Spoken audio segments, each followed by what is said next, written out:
Hello,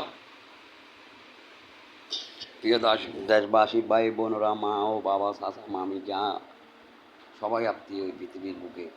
Hindu বলেন, মুসলিম বলেন, খ্রিস্টান বলেন, বৌদ্ধ বলেন, যত মানুষ আছে, যত যত জাতির মানুষ আছে, সবাই আপন। আখিরাতের হিসাব করলে